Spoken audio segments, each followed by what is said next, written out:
غزوہ بدر کی جو ہے یہ وقوع پذیر ہونے کی دوسری اہم وجہ یہ تھی کہ انہوں نے عبداللہ بن ابی کو مدینہ المنورہ میں خط لکھا تھا.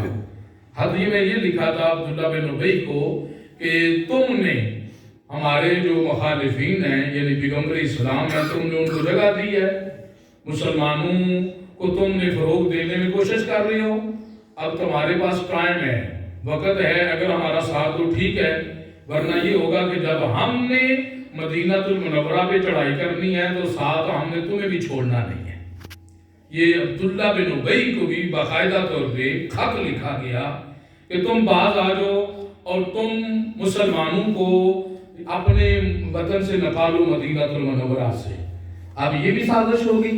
اب اس کے بعد انہوں نے یہ حرکتیں کرنا شروع کر دی, مسلمانوں کے مال کو لوٹنے کی کوشش کی.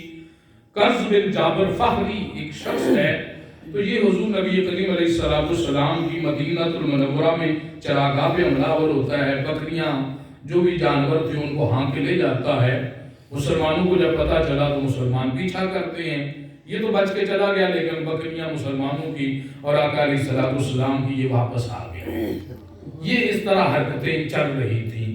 پھر عمر بن حضری کا قتل ہوا. عمر بن حضری حضور نبی کریم علیہ السلام نے ویسے حکم دیا ہوا تھا 12 صحابہ کرام کو کہ تھوڑا سا اپنی حفاظت کے لیے ہم نے چوکنا رہنا ہے, لہذا تم چکر لگایا کرو, ادھر تو دیکھا کرو تاکہ کوئی مدینہ المنورہ کی حدود پہ اور مسلمانوں پہ حملہ آور نہ ہو.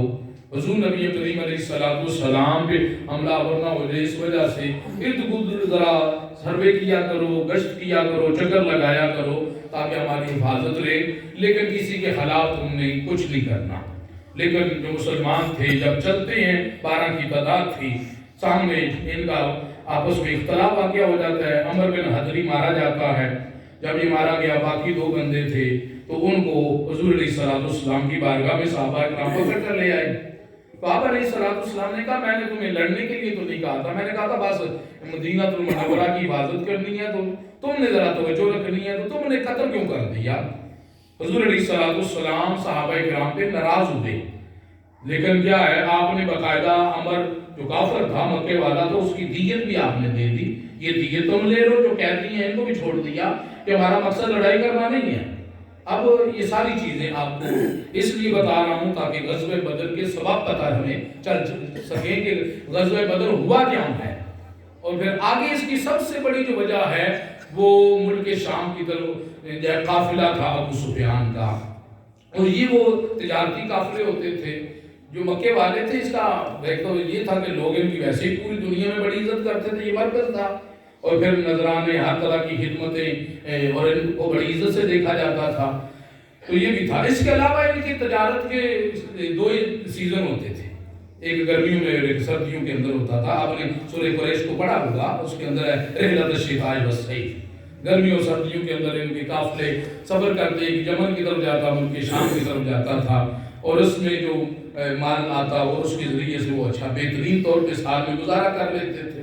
تو یہ ان کی تجارت کا بڑا انحصار تھا. تو ملک شام کی طرف یہ جو سفیان قافلہ لے کر گئے ہوئے تھے یہ تجارتی قافلہ تھا, اور اس میں ہر مکے والے جو امیر شخص تھا ان کی انویسٹمنٹ باقاعدہ طور پہ تھی, اس نے پیسہ لگایا ہوا تھا, اور یعنی سب کا ٹوٹل حصہ تھا اس کے اندر. اور یہ قافلہ معمولی نہیں تھا, بڑا پیسہ تھا اس کے اندر اور بڑا مال تھا. ہر بندے کا یعنی اس کے اندر حصہ تھا.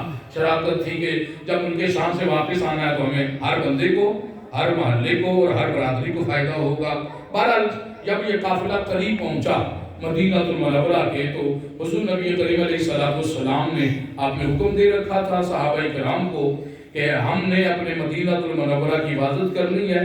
چونکہ میں 4-5 وجوہات آپ کو پہلے بتا دی ہیں کہ ہر وقت وہ چھیڑ چھاڑ کرتے تھے کہ مسلمان ہمارے مقابلے میں آئے, ہم ان کو ختم کریں. یہ دن بدن بڑھتے چلے جا رہے ہیں, یہ دن بدن مضبوط ہوتے چلے جا رہے ہیں, اور ہم نے ان پر حملہ کرنا ہے. یہ دن بدن کوشش کر رہے تھے, لیکن اب تو ایسا ماحول بننے لگا. اور یہ نظام قدرت تھا کہ اللہ تبارک و تعالیٰ نے پہلے حکم نہیں دیا مدینہ مکہ المکرمہ میں, اور اتنی تکالیف صحابہ کرام برداشت کرتے رہے. بہرحال یہ حکم نہیں تھا کہ آپ ان کے خلاف تلوار اٹھائیں, لیکن جب ظلم حد سے بڑھ گیا فرمایا اُذِنَ لِلَّذِينَ يُقَاتَلُونَ بِأَنَّهُمْ ظُلِمُوا، اللہ اب تمہیں جہاد کی اجازت دیتا ہے کیونکہ بڑا ظلم ہو چکا ہے۔ تو پھر اب یہ صورتحال تھی ملک شام سے جب قافلہ ابو سفیان کا آیا، وہ تجارتی قافلہ تھا، اللہ تعالیٰ نے وعدہ کر رکھا تھا کہ تم وَإِذْ يَعِدُكُمُ اللَّهُ إِحْدَى الطَّائِفَتَيْنِ أَنَّهَا لَكُمْ، اللہ نے وعدہ کر رکھا تھا کہ دو قافلوں میں سے ایک تو ہے، اللہ تمہیں ایک لازمی دے گا مسلمانوں کو۔ اب ایک تجارتی قافلہ تھا، دوسرا جنگ کا، اور بندہ تو چاہتا ہی ہے کہ سوکھا کام ہو جائے، پیسے مل جائے، قافلہ دوسرا آ جائے، مال بڑا مل جائے گا۔ لیکن اللہ کیا چاہتا تھا؟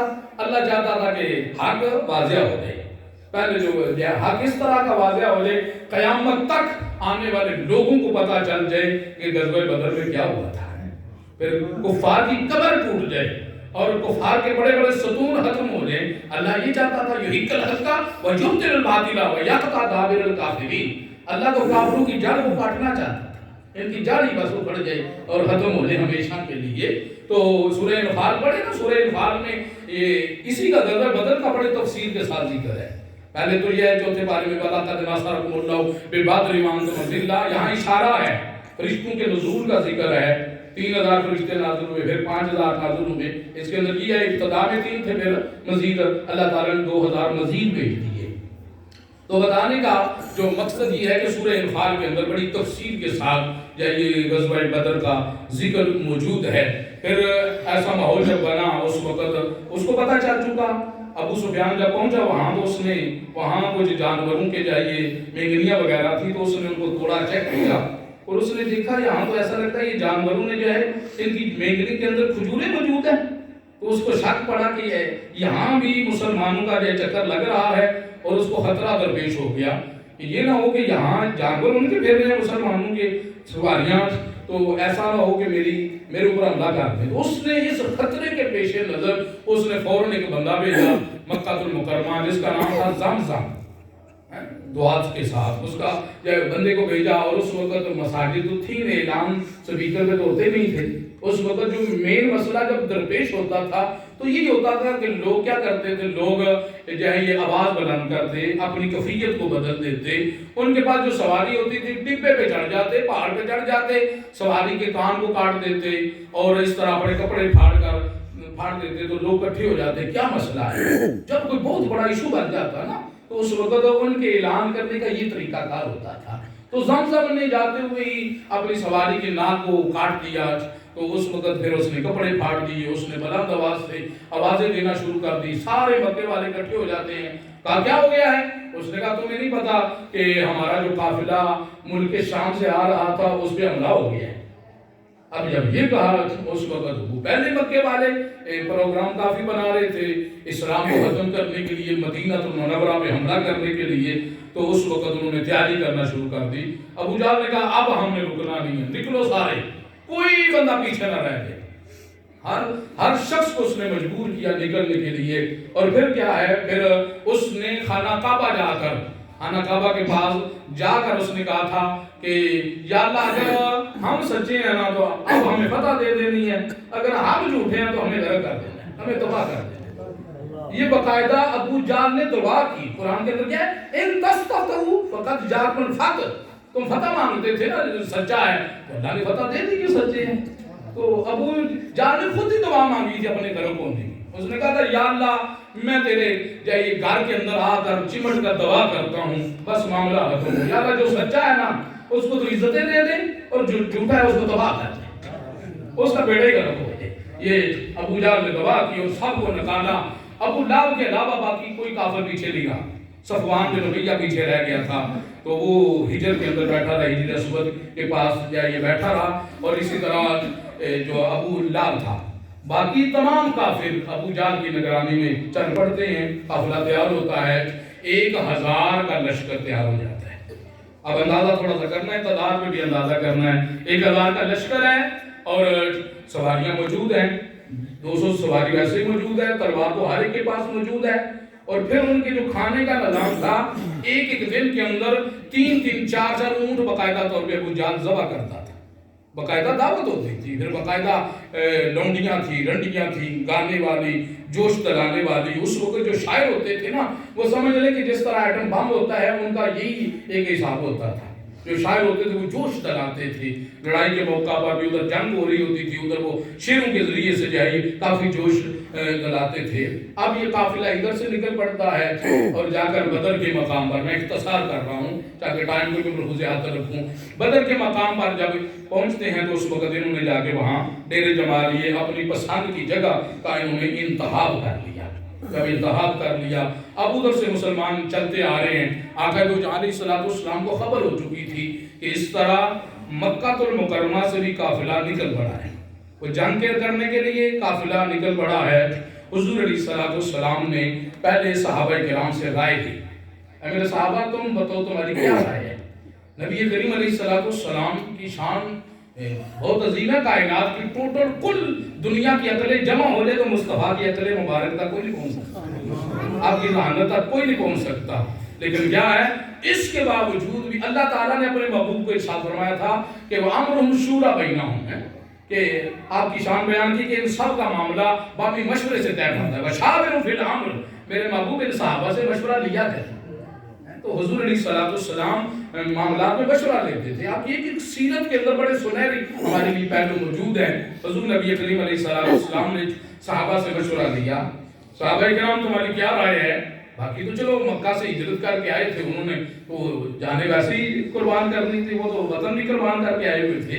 وہ انصار بھی ظاہر انہوں نے بڑی مدد کی تھی، لیکن حضور علیہ السلام رائے لینا چاہتے تھے. حضرت سعد بن معاذ آپ کھڑے ہوتے ہیں، ان کا وہاں چونکہ نام تھا ایک مدینہ المنورہ میں. انہوں نے کہا یا رسول اللہ صلی اللہ تعالی علیہ وسلم، آپ ہمارے سے مخاطب ہیں. یا رسول اللہ صلی اللہ علیہ وسلم اگر ہمارے سے مخاطب تھا، یاد رکھیں اگر آپ ہمیں سمندر میں کودنے کا حکم دیں گے تو انشاءاللہ ہم چھلانگ لگائیں. حضرت مقداد ان سے بھی رہا نہ گیا، یہ کھڑے ہو جاتے ہیں، کہنے لگے یا رسول اللہ صلی اللہ علیہ وسلم، ہم قوم موسیٰ کی طرح نہیں ہیں جنہوں نے اپنے پیغمبر کو کہا تھا تو جاؤ جا کے موسیٰ تم اور تمہارا جب رب جا کے لڑے، ہم انشاءاللہ آپ کی قدموں پہ اپنی جان کو نچھاور کر دیں گے. ہم دائیں بائیں آگے پیچھے آپ کا دفاع کریں گے، انشاءاللہ آپ کو کوئی بھی چھیڑ نہیں سکتا ہے، اور مکمل طور پہ اپنی جانیں آپ پر قربان کرنے کے لیے تیار ہے. جب یہ صحابہ کرام نے دل جوئی کے جملے بولے تو حضور علیہ السلام کا چہرہ انور مسرت سے کھل پڑا. حضور علیہ السلام نے کہا اب کوئی پریشانی نہیں، آگے چلتے ہیں. جب آگے چلے تو تھوڑی سی دیر آگے چلنے کے بعد حضور علیہ السلام نے لشکر کا معائنہ کیا. اب تو ہمارے نوجوانوں کو موبائلوں سے فرصت ہی نہیں ہے، اسلامی تعلیم پڑھنے کی ہمیں فرصت نہیں، ہمیں ترجمہ قرآن پڑھنے کی ہمیں فرصت نہیں ہے. اس وقت چھوٹے چھوٹے بچوں کے اندر جذبہ جہاد موجود تھا، جہاد کا ذوق باقاعدہ طور پہ موجود تھا. حضور علیہ السلام نے مختلف غزوات کے اندر، بدر میں بھی ایسے ہوا، باقی غزوات کے اندر بھی بعض اوقات حضور علیہ السلام جب کہتے ہیں نا بیٹا تمہاری عمر چھوٹی ہے تم واپس چلے جاؤ، تو بعض اوقات وہ اپنی ایڑیاں اٹھا کے کہتا یا رسول اللہ میرا قد اونچا نہیں ہے. بعض اوقات اپنی نیچے کو چیز رکھ لیتے، یا رسول اللہ مجھے جانے کی اجازت دیتے نا. تو حضور علیہ السلام نے 1 میل مدینہ المنورہ سے آگے جا کے آپ نے باقاعدہ طور پہ سروے کیا، چیک کیا، اور آپ نے کہا جو چھوٹے چھوٹے بچے ہیں ان کو واپس کر دیا جائے. لیکن ان میں پھر بھی کوئی چھوٹے شامل ہو جاتے ہیں، وہ رونا شروع ہو جاتے ہیں، یا رسول اللہ آپ بھی جانے کی اجازت ہمیں عطا فرما دیں. تو اس طرح حضور نبی کریم علیہ السلام نے چھانٹی کر دیے، اور باقی 313 کے قریب تعداد تھی ان کو لے کر چلے جاتے ہیں. جب مقام بدر پر پہنچتے ہیں تو کفار نے اپنی من پسند جگہ پہ قبضہ کر رکھا تھا. بہرحال مسلمان نیچے آ جاتے ہیں جو ان کو جگہ میسر آتی ہے. اب قدرت کا نظام یہ تھا، اللہ تعالیٰ نے رات کو بارش کر دی. جس طرح تھوڑی سی بارش رات کو ہوئی ہے، اسی طرح رات کو بارش ہوئی. اور جب بارش ہوئی تو اس وقت اوپر جب بارش ہوتی ہے تو ان کا پڑا اوپر تھا کفار کا، وہاں پھسلن ہو جاتی ہے، اور نیچے مسلمانوں کے لیے پانی بھی جمع ہو جاتا ہے اور مسلمانوں کے قدم بھی جل جاتے ہیں. اب جب لڑائی ہوتی ہے تو اس وقت جب وہ تلوار چلاتے ہیں تو ان کے قدم پھسلتے ہیں، مسلمانوں کے قدم ریتلی جگہ پہ ویسے جمے ہوئے تھے.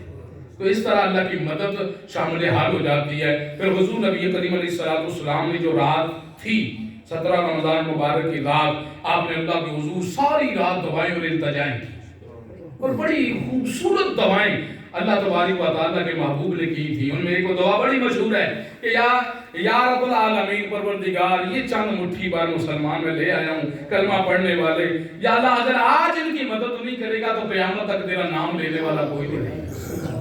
حضور علیہ السلام نے یہ دعائیں کی، بلکہ جنگ کے موقع پر جب غزوہ بدر ہو رہا تھا، حضور نبی کریم صلی اللہ علیہ وسلم کے لیے جو جگہ اس کا نام عریش ہوتا تھا، جہاں حضور علیہ السلام کی بھی جگہ متعین تھی، تو آپ بار بار یا حیو یا قیوم کا وظیفہ کرتے تھے، اور حضور نبی کریم علیہ السلام بار بار اللہ کے حضور سر سجدے میں رکھتے تھے۔ حضرت صدیق اکبر سے رہا نہ گیا، حضرت عمر بن خطاب رضی اللہ تعالیٰ عنہ بھی کہنے لگے، حضرت صدیق اکبر نے کہا یا رسول اللہ آج تو آپ نے اپنے رب کے ساتھ دعا کرنے میں اصرار کر دیا، حد کر دیا۔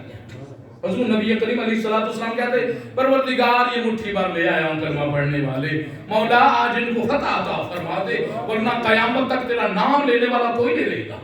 یا اللہ میرے پاس یہی کچھ ہے، یہی میں نے کمایا ہے، یا اللہ ان کو بنایا ہے، یہی تنظیم سازی میں نے مکہ میں کی ہے، میرے اللہ آج وہ وقت آ گیا ہے، پہلا مقابلہ ہونے والا ہے، یا اللہ وہ کافر بڑے بدبخت ہیں، ان کے منصوبے بڑے خطرناک ہیں، لیکن میں تیرا محبوب ہوں، مجھے فتح عطا فرما۔ تو یہ دعائیں تھی مصطفیٰ کی اور حضور علیہ السلام کی کاوشیں اور کوششیں تھیں جو دعاؤں کا سہارا تھا۔ پھر اللہ تبارک و تعالیٰ نے فرشتوں کا نزول بھی کر دیا، اپنے محبوب کو تسلیاں بھی دی۔ پھر وہ وقت آ جاتا ہے، وہ تو کہنے لگے، کافر کہنے لگے اور ہمیں لڑنے کی ضرورت ہی نہیں تھی، تلواریں تو ہم نے ویسے ہی لے لی، ہم نے تو انشاءاللہ رسیاں لے لی تھی تلواروں کی بجائے، مسلمانوں کو باندھ کے لے آنا تھا، ستونوں کے ساتھ باندھ کے ان کی پٹائی کرنی تھی تاکہ قیامت تک کے لیے عبرت کا نشانہ بن جائے، ہم ان کو تلواریں ویسے ہی لے لی ہیں، یہ تو چند مٹھی بار نوجوان ہیں، چند آدمی ہیں، تو ان کو ویسے ہی ختم کرنا ہمارے لیے مشکل نہیں ہے، لیکن تقدیر ادھر کچھ اور کہہ رہی ہے۔ تو اب ان کے خیال کے اندر تو یہ تو سوچا ہی نہیں تھا انہوں نے اس طرح بھی ہو جائے گا۔ بہرحال میدان جنگ سجتا ہے، صبح کے بعد فجر کے بعد حضور نبی کریم علیہ السلام آپ بھی باہر نکلتے ہیں، کفار بھی سامنے موجود تھے، تو اللہ تبارک و تعالیٰ کا کرم اور فضل بارش کی صورت میں بھی ہوا اور مسلمانوں نے طہارت بھی کر لی، وضو بھی کر لیا، فریش ہو جاتے ہیں، اور پھر یہ بھی ہے نیند آتی ہے سکون کی وجہ سے، ٹینشن ہو تو نیند آتی ہے، سکون ہو تو نیند آتی ہے، تو لیکن آپ یاد رکھیں قرآن کے اندر وَإِذْ يُغَشِّكُمُ النُّعَاسَ أَمَانَةً مِّنْهُ، رب کائنات میں میدان جنگ میں صحابہ کرام کھڑے ہیں، رب کائنات میں ان پر اون تاری ہے، صحابہ کرام کے ہاتھوں میں تلواریں ہیں، بدر کے موقع پر جنگ ہونے لگی ہے، لیکن صحابہ کرام خراٹے لے گئے کھڑے، اتنا سکون اللہ نے مسلمانوں کے اوپر طاری کر دیا، اتنا سکون تھا، اور اس کے علاوہ بھی طہارت کا سامان بن چکا تھا۔ اب پھر آغاز ہوتا ہے، آغاز میں جو لڑائی ہوتی ہے اس کو کہتے ہیں مبارزت، یعنی پہلے یہ ہوتا ہے لڑائیوں کے اندر ایک ایک بندہ آتا، ادھر سے کوئی آنا ہے تو وہ آتا، ادھر سے آنا ہے ایک آتا، دو کی لڑائی ہوتی، پہلے یعنی سنگل کام چلتا، پھر مشترکہ لڑائی کا اصول ہوتا تھا، تو مبارزت کی ابتدا کے اندر ہوتی ہے، اور اس وقت جس کا میں نے بتایا نا آپ کو پیچھے عمر بن حضری، یہ تھا اس کا بھائی عامر تھا، تو اس کو تو ویسے غصہ تھا میرا بھائی قتل ہو گیا ہے، تو یہ سب سے پہلے آگے بڑھتا ہے کہ میں مقابلہ کرنے کے لیے جانا ہے۔ حضرت عمر بن خطاب کا غلام آگے بڑھتا ہے اور غلام بھی اس کا خاتمہ کر دیا، پہلے یہ ہوتا ہے۔ اس کے بعد چند صحابہ کرام حضرت عوف تھے، تو معاذ تھے، یہ آگے بڑھتے ہیں، لیکن انہوں نے کہا نہیں ہمارا انصار سے نہیں، ہمارا جو آئے ہوئے نا مکے سے آئے ہوئے ہمارا ان سے ٹسل ہے، تو وہ ان میں سے کوئی نکالو۔ حضور علیہ السلام کو کہا گیا، تو آپ نے چناؤ کیا، سب سے پہلے آپ نے حضرت امیر حمزہ کو آگے بھیجا، اپنے چچا کو، چچا چلو نکلو، دوسرے نمبر پہ حضرت علی شیر خدا کو آگے بھیجا، اور حضرت عبیدہ کو آگے بھیجا، یہ تین ادھر ہیں، اور ادھر دوسری طرف تین کون سے ہیں، عتبہ شیبہ ولید بیٹا تھا، باقی عتبہ شیبہ تھے، یہ ادھر سے آ جاتے ہیں، تین وہ تھے اور تین یہ تھے۔ تو مقابلہ ابتدائی طور پر یہ ہوتا ہے، حضرت علی اور حضرت حمزہ کے مقابلے میں جو آتا ہے اس کا خاتمہ ہو جاتا ہے، شیبہ کو قتل کر دیا، عتبہ کو حضرت حمزہ نے قتل کر دیا، اسی وجہ سے حمزہ نے طریقہ چھڑایا تھا نا احد کے موقع پر، تو جب قتل کر دیا گیا حضرت علی رضی اللہ تعالیٰ نے قتل کر دیا، حضرت عبیدہ پہ وار ہوتا ہے اور آپ زخمی ہو جاتے ہیں، لیکن بچت ہو جاتی ہے۔ اس کے بعد پھر یہ مقابلہ اوپر ہو جاتا ہے، آپس میں لڑائی شروع ہو جاتی ہے، اور آہستہ آہستہ اللہ تبارک و تعالیٰ مسلمانوں کو نصرت اور فتح عطا کرتا ہے۔ صبح فجر سے لے کر دوپہر ہو چکی تھی، سورج بالکل جب یہ ڈرنے لگا تھا، اس وقت تک اب کفار کو شکست ہونا شروع ہو جاتی ہے، اور جب سورج نیچے ڈلنا شروع ہو گیا، یعنی سمجھ لیں کہ زور کے بعد کا جو ٹائم تھا، اللہ تبارک و تعالیٰ نے فتح کے اثرات مسلمانوں کے ظاہر کر دیے۔ اور آہستہ آہستہ کفار بھاگنا شروع ہو جاتے ہیں، یہاں تک کہ جو ابو جہل تھا، اب ظاہر سردار ہی مارا جائے تو باقی پھر پیچھے کیا رہ جانا ہے۔ حضرت عبد الرحمن بن عوف رضی اللہ تعالیٰ عنہ، عشرہ مبشرہ سے ان کا تعلق ہے، تو آپ کہتے ہیں میں کھڑا تھا اور میں میدان جنگ میں کھڑا تھا، تو ادھر ادھر میں نے نظر کی، میں نے کہا ادھر بھی بچہ ہے، ادھر بھی چھوٹا بچہ ہے، کاش میرے ساتھ کوئی بڑا معتبر بندے ہوتے تو ہم اچھے طریقے سے کافروں کا مقابلہ کرتے۔ تو ادھر چھوٹے چھوٹے دو بچے تھے جن کا نام معوذ اور معاذ تھا، انہوں نے کہا چچا جان انکل کام قریب کرنا۔ آپ کہتے ہیں میں نے کام قریب کیا، میں نے کہا کیا بات ہے؟ کہنے لگی بتائیں ابو جہل کدھر ہے؟ دوسرے نے بھی کہا مجھے بتائیں ابو جہل کدھر ہے؟ وفی جلندری نے نا بڑا خوبصورت نقشہ شاہنامہ اسلام پڑھا کریں، فیس بک کی جب بجائے نا اس کو شاہنامہ اسلام پڑھا کریں، بڑا خوبصورت انہوں نے جو ہے یہ اس انداز کو پیش کیا ہے کہ ہم نے قسم کھائی ہے مر جائیں گے یا ماریں گے ناری کو، سنا ہے گالیاں دیتا ہے محبوب باری کو، ہمیں پتہ چلا ہے کہ ہمارے پیغمبر کو بکواس کرتا ہے۔ تو حضرت عبد الرحمن سے عرض کرنے لگے ہمیں بتائیں تو صحیح۔ آپ نے کہا تمہیں کیا غرض ہے، وہ تو بڑا پاورفل ہے، تو تم نے کیا کرنا ہے؟ ہاں اگر تم زیادہ پوچھ لے تو وہ جو تو نظر آ رہا ہے نا وہ ابو جہل ہے۔ تو حضرت عبد الرحمن بن عوف کہتے ہیں یہ میں نے اشارہ تو کر دیا، لیکن کچھ لمحوں کے بعد میں نے دیکھا بچے نظر نہیں آ رہے، تو بچے میں نے جب دیکھا غور سے تو اس کے قریب پہنچ چکے تھے، اس کی جائے سواری کی کونچے کاٹی اور اس کو زخمی کر دیا ان بچوں نے، اور زخمی کر کے رسول پاک کی بارگاہ میں حاضر ہوتے ہیں، اور ایک کہنے لگا یا رسول اللہ دیکھو نا میں نے ابو جہل کو قتل کر دیا، میں نے اس کو وار کیا ہے۔ تو دوسرا بھی آ کے کہنے لگا یا رسول اللہ دیکھو نا میں نے اس پر وار کیا ہے، دونوں کی تلواروں پہ خون لگا ہوا تھا، تو دونوں کہنے لگے یا رسول اللہ فیصلہ کریں کس نے قتل کیا ہے؟ تو سرکار نے فرمایا تم دونوں نے قتل کیا ہے، تم دونوں نے برابر کا وار کیا ہے۔ اب ابو جہل زخمی حالت کے اندر تھا، ابو جہل کی اگر ڈیٹیل پڑھے تو اس طرح زخمی تھا، چور چور ہو چکا تھا، تو سمجھے آخری سانس لے رہا تھا، لیکن اس کا دماغ بالکل ٹھیک تھا، اس کی عقل ختم نہیں ہوئی، تاکہ اللہ تبارک و تعالیٰ اس چیز کو عیاں کرنا چاہتا تھا آخری وقت بھی وہ ذلت اور رسوائی کو دیکھ سکے، اٹھ نہیں پا رہا تھا۔ جب جنگ ختم ہوئی تھی نا، آقا دو جہاں علیہ السلام نے ارشاد فرمایا تھا میرے غلاموں بڑا کافر ابو جہل نظر نہیں آ رہا، وہ کدھر ہے؟ اس کو ڈھونڈو۔ حضرت عبداللہ ابن مسعود رضی اللہ تعالیٰ عنہ یہ بڑے کمزور تھے، ضعیف تھے، ایک موقع پر حضرت عبداللہ بن مسعود رضی اللہ تعالیٰ عنہ کو حضور نے ارشاد فرمایا تھا کہ عبداللہ بن مسعود میرے لیے مسواک توڑو۔ آپ جب مسواک توڑنے کے لیے درخت پہ چڑھتے ہیں نا تو اس وقت صحابہ کرام ہنسنے لگ گئے، کہنے لگے یا رسول اللہ نا چھوٹی چھوٹی ٹانگیں، پتلی پتلی ٹانگیں ہیں۔ تو جب یہ باتیں کی تو میرے آقا علیہ السلام نے ارشاد فرمایا عبداللہ بن مسعود کی چھوٹی چھوٹی پتلی ٹانگوں پہ ہنس رہے ہو، انشاءاللہ کل قیامت کے دن یہ اود پہاڑ کی طرح مضبوط ہوں گے۔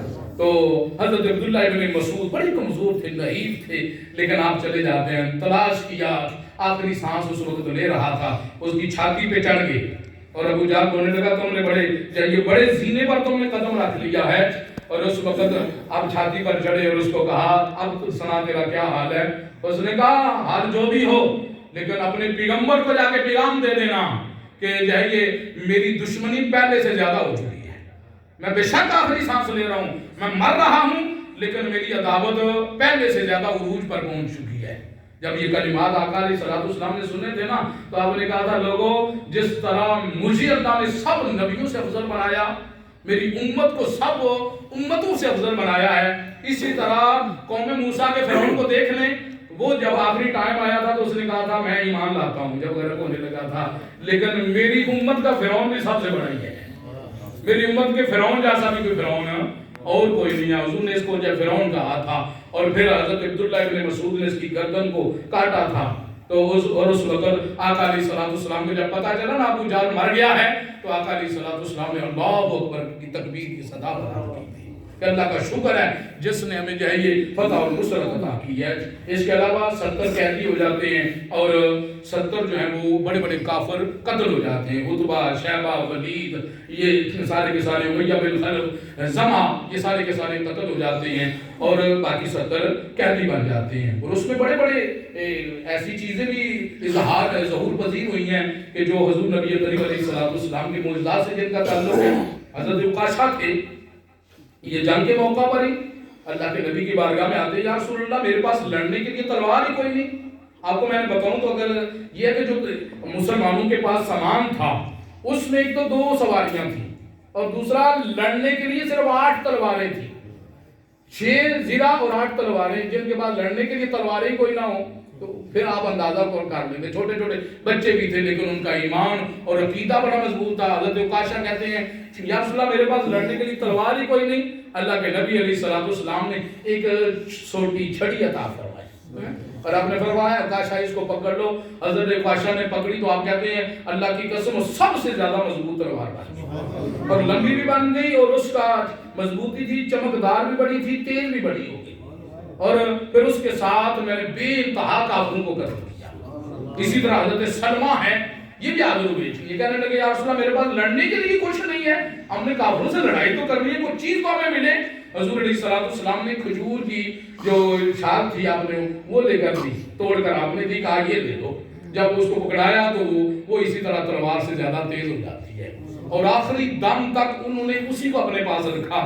جس بھی جنگ کے اندر جاتے تھے جہاد میں وہ آپ کے پاس ہی رہی تھی، وصال کے بعد بھی آپ کے پاس ہی رہی، جب آپ کا وصال ہوا تو اس وقت بھی آپ کے پاس موجود تھی۔ اسی طرح اس کے اندر حضرت قتادہ کا تذکرہ موجود ہے۔ حضرت قتادہ کی آنکھ کا ڈیلا باہر نکل آیا تھا۔ حضرت قتادہ کے پوتے عاصم بن عمر بیان کرتے ہیں، یہ کہتے ہیں کہ میرے جو دادا تھے ان کی آنکھ کا ڈیلا باہر نکل آیا اور نیچے لٹک رہا تھا تو کسی نے کہا بس ڈیلا اتار کے باہر پھینک دو، پر پیچھے ہٹ کے تو لڑنا شروع کر دو۔ حضرت قتادہ آقا علیہ السلام کی بارگاہ میں حاضر ہو گئے اور کہا یا رسول اللہ صلی اللہ علیہ وسلم میری آنکھ کا ڈیلا باہر نکل آیا ہے، میں نے کیا کرنا ہے؟ اللہ کے نبی علیہ السلام نے لعاب دہن لگایا اور آنکھ وہاں لگا دیا۔ تو حضرت عاصم کہتے ہیں اللہ کے قسم ہے ہمیں اندازہ ہی نہیں ہوتا تھا ہمارے جائیے دادا کی آنکھ نکلی بھی تھی، اس طرح بالکل صحیح ہو جاتی ہے۔ اور جن 2 بچوں کا میں ذکر کر رہا ہوں ان میں سے جو ہے حضرت معاذ، ان کا تو بازو کٹ گیا تھا اور انہوں نے یہ کیا تھا کہ یہ نیچے رکھے نا تو انہوں نے کھینچا تاکہ بازو مکمل اتر جائے۔ تو جنگ کے بعد حضور نبی کریم علیہ السلام نے ان کے بازو کو اپنے لعاب دہن کے ساتھ لگا دیا۔ اسی طرح دوسرا جو بھائی تھے نا ان کا بھی ہاتھ کٹ گیا تھا، حضور نبی کریم علیہ السلام نے لعاب دہن لگایا تو وہ بھی ٹھیک ہو گیا۔ بڑے سے بڑا حکیم اور طبیب بھی ہو تو آپریشن کرتا ٹائم بھی لگتا ہے، پیسے بھی پیپر لیتا ہے، ٹھیک ہے، پھر بھی آرام بھی آتا کہ نہیں آتا وہ بھی پتہ نہیں ہوتا، لیکن میرے مصطفیٰ کے لعاب دہن کے اللہ نے یہ شفا رکھی کہ بازو کٹ جاتے ہیں لیکن لعاب دہن لگتا ہے تو بالکل ٹھیک ہو جاتے ہیں۔ تو حضور نبی کریم صلی اللہ تعالی علیہ وسلم نے اللہ کے حضور دعائیں کی، پھر مار کا اپنے اختتام کو جب پہنچا 70 کافر مارے جا چکے تھے اور 70 قیدی بن چکے تھے، ان میں حضور علیہ السلام کے چچا حضرت عباس بھی تھے۔ حضور علیہ السلام نے باقاعدہ تاکید کی تھی کہ میرے چچا کو کہنا کوئی نہیں ہے، یہ مجبوراً لائے گئے ہیں، ان کا ارادہ نہیں تھا، آنے کا ارادہ نہیں تھا، چچا بھی موجود تھے نا۔ تو بعد میں پھر بات ہوتی ہے فدیہ کی، پھر بات چلتی ہے فدیہ کے بارے میں کہ جو اسیران ہیں، قیدی ہیں، ان کے فدیہ کا کیا کرنا ہے۔ تو مختلف آرات تھی۔ حضور علیہ السلام نے پہلے حضرت ابوبکر سے پوچھا تو حضرت ابوبکر کہنے لگے یا رسول اللہ چھوڑ دیا جائے، ہمارے رشتے دار ہی ہیں، شاید ان کو احساس آ جائے۔ حضور علیہ السلام کی یہ بھی رائے تھی، لیکن حضرت عمر بن خطاب نے کہا نہیں یا رسول اللہ ہونا یہ چاہیے اپنے اپنے رشتے دار جو قیدی ہیں نا خود ہی ان کی ہم گردنیں اڑا دیں بلکہ پھر ساڑھے سامنے ہی نہیں ہونا ہے۔ تو اللہ تعالیٰ نے تائید کی تھی حضرت عمر بن خطاب کے فیصلے کی، لیکن فیصلہ وہی ہوا جو اللہ کے محبوب علیہ السلام چاہتے تھے۔ اللہ تبارک و تعالیٰ نے اسی کی تائید بھی فرما دی تھی اور اسی کے مطابق یہ ہوا تھا۔ اور نبی کریم علیہ السلام کے چچا حضرت عباس کو بھی آقا علیہ السلام نے کہا تھا نا چچا جان فدیہ دے دیں، آپ فدیہ دیں تو آپ بھی جا سکتے ہیں، آزاد ہیں۔ تو 400 درہم فدیہ بنے گا۔ تو اس وقت کہا اے بھتیجے محمد صلی اللہ علیہ وسلم میرے پاس کہاں سے پیسے آئے؟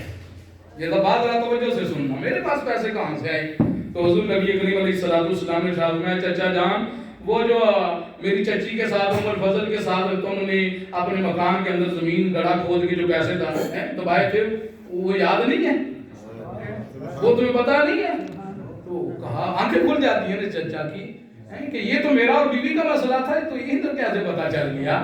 تو حضور نبی کریم علیہ السلام نے فرمایا چچا تم نے کہا تھا نا کہ اگر واپس نہ آیا تو اولاد میں تقسیم کر دینا، تو آ گیا تو میں دیکھ لوں گا۔ چچا کو یاد نہیں ہے جب چچی کے ساتھ تم زمین کھود کے تو اس کے اندر دبا رہے تھے اس کو؟ تو اس وقت حضرت عباس کہنے لگے میں گواہی دیتا ہوں آپ اللہ کے سچے نبی ہیں۔ سبحان اللہ۔ تو حضور نبی کریم علیہ السلام سب سے زیادہ جو فدیہ کے طور پر پیسے رقم دی تھی آپ کے چچا نے دی تھی، 100 اوقیہ کے بارے میں الفاظ ملتے ہیں، اتنا دیا تھا۔ اس کے بعد پھر حضور علیہ السلام نے جو تعلیم کی اہمیت بیان کی اس کو بھی مد نظر رکھے نا۔ آج تعلیم کا شعور نہیں، بالخصوص اسلامی تعلیم کا شعور نہیں ہوتا۔ میں تھوڑا سا پیغام آپ کو اعتکاف کے بارے سے بھی دینا چاہتا ہوں۔ الحمدللہ اعتکاف کا نظام ہوتا ہے، یہ یاد رکھیں جتنی بڑی بڑی تحاریک ہیں، تنظیمات ہیں، ان کے اندر جو کام چلا ہے نا آگے، یہ اعتکاف کی وجہ سے تربیت بہت زیادہ ہوتی ہے۔ جس طرح میں ناظر القرآن کے اندر ہے، دعوت اسلامی کے اندر ہے، دیگر ادارے دیگر ہمارے آستانے ہوتے ہیں، اس میں اصل مقصد یہ ہوتا ہے 10 دن باقاعدہ تربیت ہوتی ہے اور پھر جب بڑی صلاح ہوتی ہے۔ ہم نے بھی لکھنوال کے اندر کافی سالوں سے نوجوانوں کی کوشش کرتے ہیں ہم کہ اعتکاف نوجوان کریں، اس کے اندر مسائل سیکھنے کو مل جاتے ہیں، چیزیں سیکھنے کو ملتی ہیں۔ یقین مانیں قرآن ویسے صحیح نہیں ہوتا، 10 دن آپ پڑھیں گے، بیٹھیں گے، نوجوان بیٹھیں گے تو 10 دن کے اندر قرآن بھی آ جاتا ہے، بنیادی مسئلے بھی ہمیں آ جاتے ہیں۔ بلکہ ہماری حیرت کی تو حد یہ ہے جب ہمارا کوئی والد دنیا سے پردہ کرتا ہے یا ماں پردہ کرتی ہے تو لوگ ڈھونڈتے ہیں کہ غسل دینے والا تو مل جائے، ہمارے باپ کو غسل دینے والا تو مل جائے، غسل ہمیں نہیں آتا ہے، لیکن ہمارے لیے ڈوب مرنے کا مقام ہوتا ہے۔ تو علم کی اہمیت بڑی ہے۔ حضور نبی کریم علیہ السلام نے ان کے لیے یہی طے کیا تھا، چلو آپ ہمارے مسلمان بچوں کو پڑھائیں، ہم تمہیں آزاد کر دیں گے۔ تو یہ علم کی اتنی زیادہ اہمیت ہے۔ انہیں قرآن حدیث تو پڑھانا نہیں تھا، پر جو بھی لکھنا پڑھنا سکھانا تھا، اس بنیاد پر ان کو یہ شرط طے ہوتی ہے، پڑھاتے جائیں اور آزاد ہوتے چلے جائیں۔ تو اس طرح یہ غزوہ بدر وقوع پذیر ہوا اور جس کے اندر اللہ تعالیٰ نے مسلمانوں کو نصرت و فتح عطا کی۔ حضرت عبداللہ بن رواحہ اور حضور نبی کریم علیہ السلام کے آزاد کردہ غلام حضرت زید بن حارثہ یہ مدینہ المنورہ جا کے خبر پہنچاتے ہیں کہ مسلمانوں کو اللہ نے فتح عطا کی ہے۔ یقین مانے کوئی اس پہ اعتماد ہی نہیں کر رہا تھا، خبر میں کہنے لگے ایسا ممکن ہی نہیں ہے، ہو ہی سکتا ہی نہیں ہے۔ عبداللہ بن ابی اس انتظار میں تھا کب ہمیں خبر ملے کہ اللہ تبارک و تعالی مکے والوں نے جائے اللہ کے محبوب کو معاذ اللہ ختم کر دیا۔ اسی انتظار میں تھا، جب اس کو خبر ملی تو وہ اس کا اپنے حواس قائم نہ ہوا۔ اس نے کہا ایسے کیسے ہو گیا؟ اس نے کہا ایسے ہو گیا ہے۔ پھر حضور نبی کریم صلی اللہ تعالی علیہ وسلم کے غلام جب یہاں خبر دی، پھر مکہ والوں نے بھی وہاں جا کے خبر پہنچانا شروع کر دی۔ تو مکہ میں ابو لہب موجود تھا، صفوان بن امیہ موجود تھا۔ اس وقت جب جا کے خبر دی نا کہ مکے والوں تمہارا بیڑا غرق ہو گیا، اب جب تباہ ہو گئی ہے، انہوں نے اعتماد نہ کیا۔ انہوں نے کہا ایسے بھی ہو سکتا ہے، اس طرح نہیں ہو سکتا۔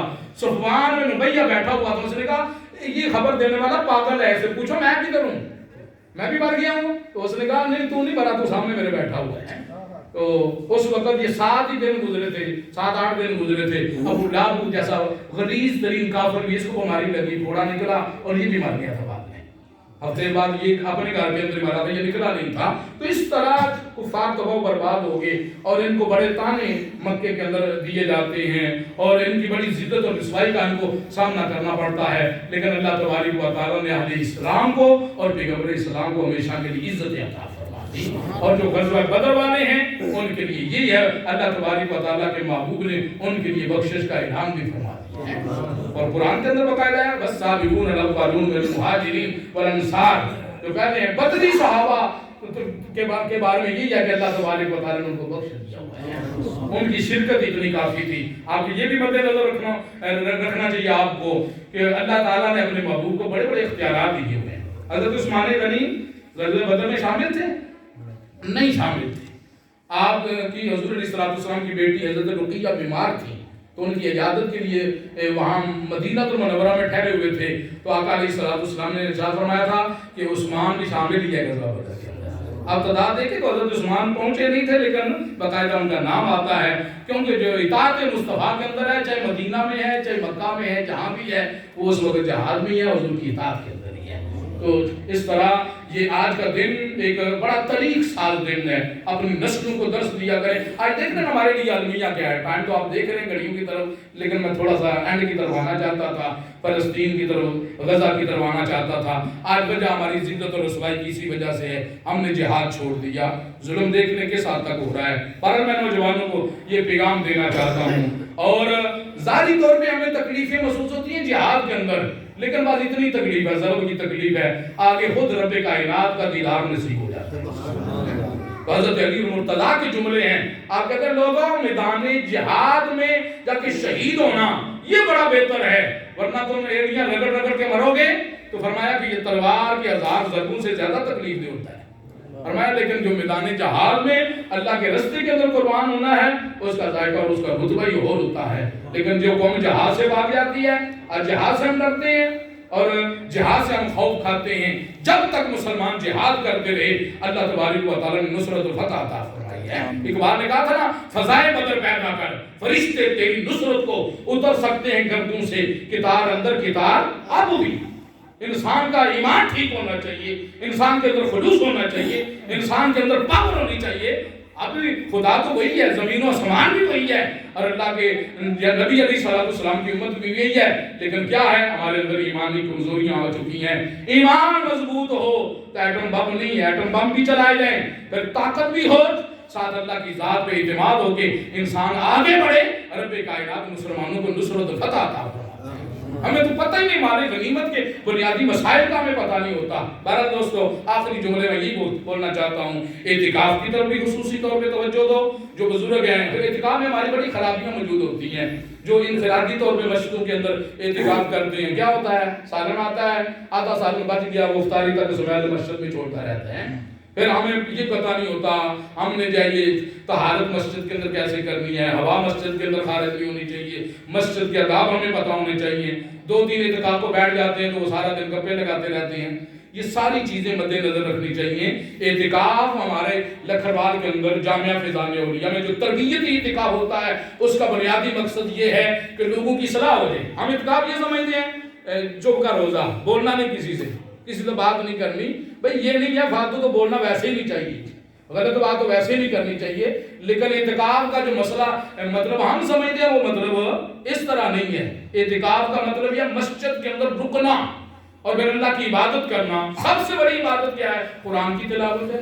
سب سے قرآن کی تلاوت سے بھی یہ کہ انسان پہلے علم دین کو سیکھے سمجھے، قرآن صحیح مانو اور مہارج کے اندر بڑے یقین مانے. یہ نوجوان کے بیٹھے ہوئے ہیں، سکول بھی میرے پاس پڑھتے ہیں، ان کو پتہ ہے میں 70 کی تعداد میں جب میں پوچھتا ہوں نا نماز جنازہ کی دعا آتی ہے تو نوجوان نیچے چھپتے نظر آتے ہیں. انہاں نو جنازہ کوئی نہیں ہونا تو تواڈے جنازہ پڑھنا انہاں نے صحیح طرح سفر کھلونے نال اسی کیا کرتے ہیں، اسی کوانٹٹی دیکھتے ہیں، کوالٹی نہیں دیکھتے. ماشاءاللہ فلاں صاحب چودھری صاحب بہت ہوئے ہیں تو ان کے جنازہ پوری جنازہ کا پر کھڑی جگہ ہی کوئی نہیں تھی. اور پہلے تو پوچھو ہوندا کیوں سی جنازہ ہے. میں تو کئی وزیر آتے ہیں نا، کئی دفعہ بعض اوقات کئی ناظم آتے ہیں جنازہ پڑھنے کے لیے، پہلے سامنے ان کو چودھری صاحب آگے آئے نا، آپ پیچھے امام صاحب کے پیچھے کھڑے ہوں. میں چودھری صاحب نا، چودھری صاحب بوٹ بھی تھا، لوگ پتہ نہیں تو وضو کیجیے کوئی نہیں. چودھری صاحب پوچھ رہے ہیں وضو ضروری ہے جنازے بات ہے؟ میں کہا ماشاءاللہ ٹھیک ہے، انہیں دکھا دی لوڑ سی ہیں.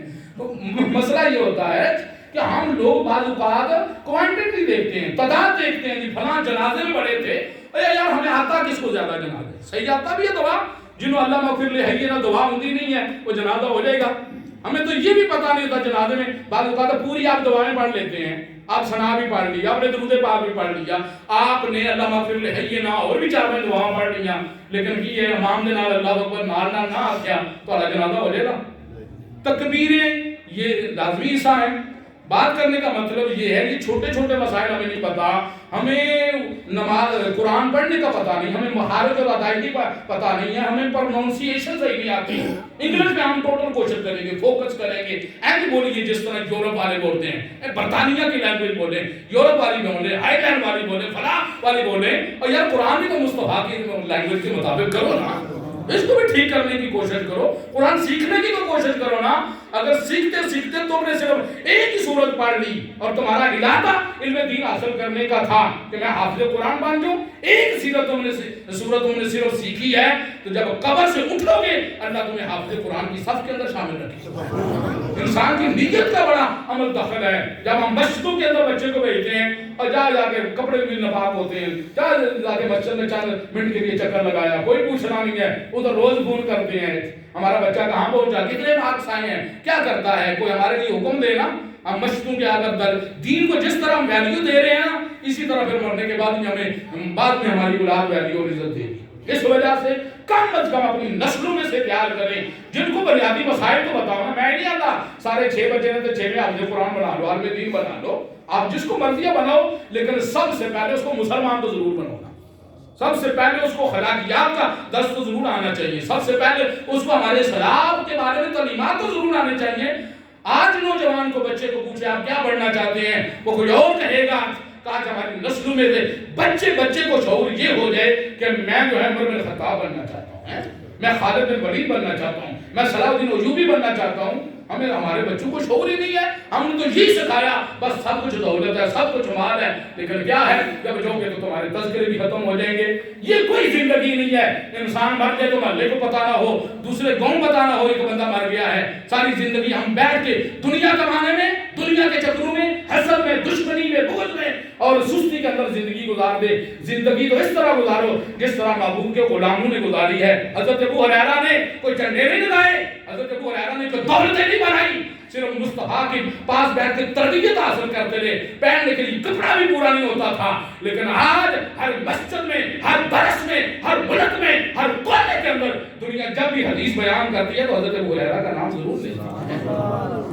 حضرت بلال حبشی کو دیکھ لیں، لوگ کہتے ہیں وہ موٹے ہونٹوں والے تھے، ان کو دنیا جاننے والی نہیں تھی، لیکن یاد رکھیں فتح مکہ کے موقع پر میرے آقا علیہ الصلوۃ والسلام نے کعبے کی چھت پہ اوپر حضرت بلال کو چڑھایا تھا.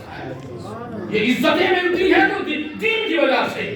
یہ دنیا کی عزتیں چند لمحوں کے لیے ہیں، لیکن دین کی عزتیں قبر میں بھی ہیں، کل حشر میں بھی یہ عزتیں کمانے والی ہیں. اللہ پاک کی